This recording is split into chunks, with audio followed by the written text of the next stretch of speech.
guys, how are you? I hope you're all doing good. So today's video is going to be a class for how to hold a handstand longer and how to change between basic shapes. Like you can maybe hold a handstand in the straight line, but you don't know how to bring it to the next level. So how to do the tuck and the straddle and stuff, and maybe jumping to a handstand, like all the basics, you know. And also like how can you hold the handstand longer? Maybe right now you're stuck at 10 seconds or 30 seconds and you don't know what to do to hold it longer. So I was thinking I combine these two things and then we will see. I hope this is helpful. I hope this light is good. I'm in another room today, so the ceiling is not really high, but I'm gonna try my best to show you guys. Shall we maybe start with how to hold a handstand longer? If you want to hold your handstand longer, there are basically three things that you have to think about. First of all, obviously, is strength and endurance. Kind of goes together. Then we have the balance, and then we have the flexibility. So maybe you miss one of these three things. Maybe you're pretty strong and maybe your balance is also good, but you're not really flexible. That's why you have to work with more strength, which is then a result for a shorter handstand hold. Or you may be really flexible and your balance is also okay, but you're not really strong. Then you have to work on the strength. Or you're strong and flexible, but your balance is shit, and then you have to work on the balance. Or you have to work on all three or two of them, whatever. So let's start with the first point. What is wrong with your flexibility? I've been teaching for like more than a year now, and common mistakes are the shoulder flexibility. A lot of people don't really think about the shoulder flexibility, but it is really important, because imagine your shoulders are not really open in your handstand, so you have to hold your handstand like this, and this costs you more strength because you're almost like planching, you're not aligned. Whereas if you're like this, you're really aligned, you're like, your skeleton builds up, so you don't have to work with strength. It's like when you stand like this, it's easy, but if you maybe like this, it's a bit heavy. So let me show you in the handstand. What I mean with the shoulders is this. So here's your straight line. Your shoulders are completely open. It doesn't cost me a lot of strength. If I would hold it like this, closed shoulders, obviously it costs me more strength. So work on keeping your shoulders open. What you can do for your shoulders is stretching them. So maybe you put your arms on a chair, on a table, whatever, and you open your shoulders. Like push this upper part down. And also it's good if you keep your belly inside, because maybe you do this and you don't really open your shoulders. So keep this inside and just put your upper back down.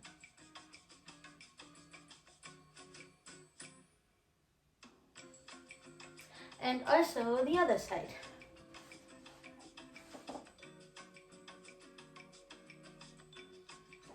And honestly, you can do this like a couple times in the day. Another thing you can do is you take an elastic and you do something like this.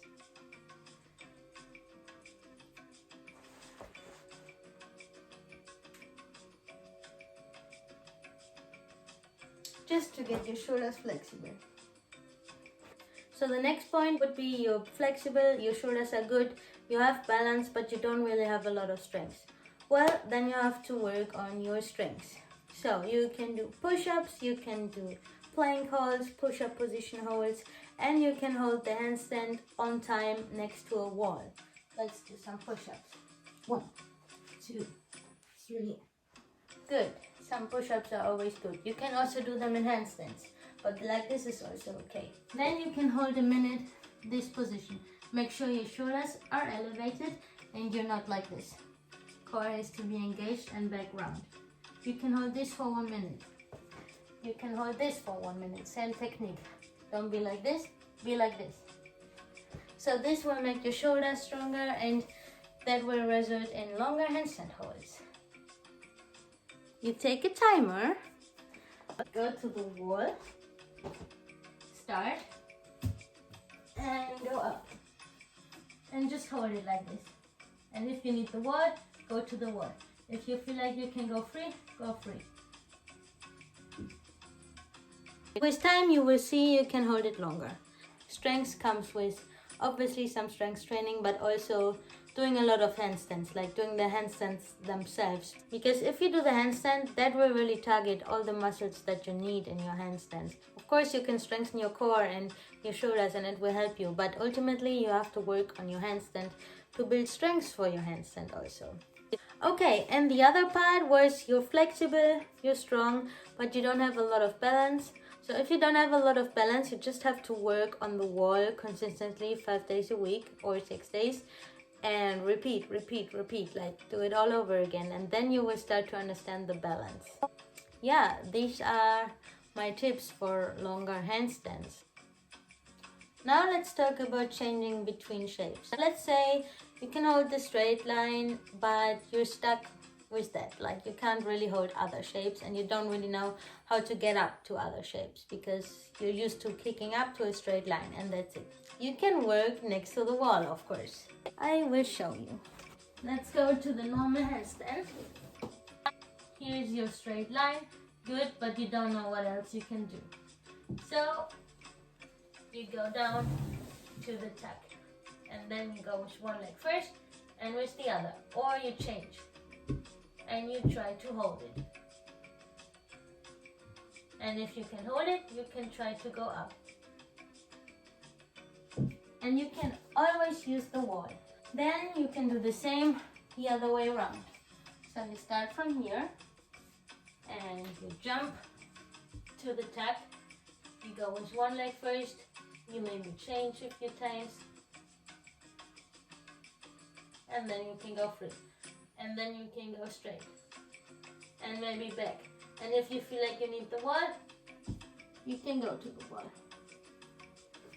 Of course, you can do the same with the straighter, just I don't have so much space here, so...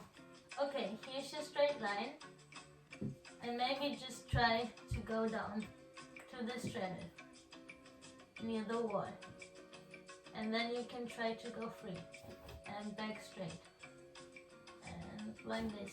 If you need the wall, go to the wall. You jump to this position, go one leg first, and then you try to go with the other leg.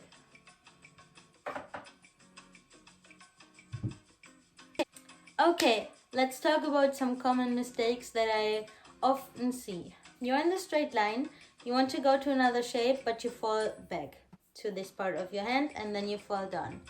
It's because you don't move your hips. So let's say you are here and you want to go to the tuck, but you directly fall here. It's because you don't move your hips a bit forward. You have to understand, here are your shoulders and your hips have to go a little bit further this way so there's space for your legs when you tuck. So I will show you.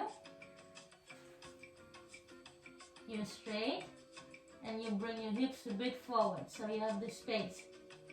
If it's too much here, you fall. You can think this way that you arch a little bit your lower back. It's actually wrong because you should be rounded, but it helps you to understand the move. So kind of, I sometimes explain it this way, that you should twerk and then you can bring your knees down. I'm gonna show you. So here, and then it's a little bit easier to understand.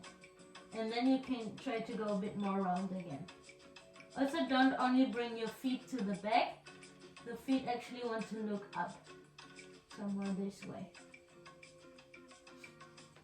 It's the same with the straddle. I will show you. Also, make sure you have weight on your fingertips, like weight forward. You will not fall front. It's actually the key to better balance. Don't have your weight only here. Like, it shouldn't be that the fingers are almost in the air. You should have weight front. So you're straight. You go a bit forward with your hips and back up. Hips. Maybe sink this way. And then you can go a bit more straight again. And then obviously you can change between all three of them. Always think about the hips, weight front, shoulders elevated, and still try to keep your belly tight and your hips tight. And your legs also always tight. So, We start maybe in the straddle. We go to tap. Keep the hips front. Don't bring them here. Don't close your shoulders. Keep them up. And straight. And maybe straddle again. Tap. Straight. Tap. Straddle. Then maybe you can do the diamond. Like start changing between shapes, and you can also go fast.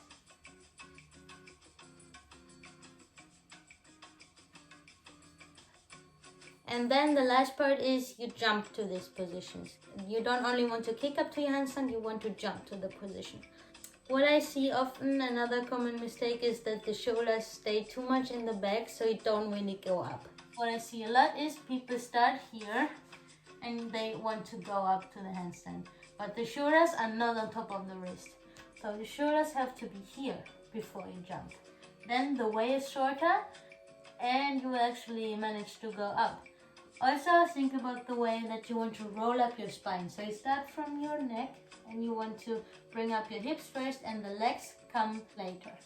So I can maybe try to show it in slow motion. So the shoulders are front, roll up the spine, hips first and then the legs. Now a little bit faster.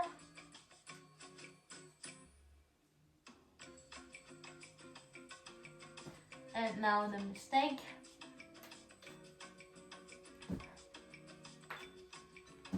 You will not get up if you only think about the feet. You have to bring your shoulders front, hips first, and then the legs. And of course it's the same in the straddle. Actually it's like always the same. All the rules are so repetitive, like you will find them again and again. You start here, hips first, and up. If you jump like this, you will not get up. You have to go front, and then you're easily up.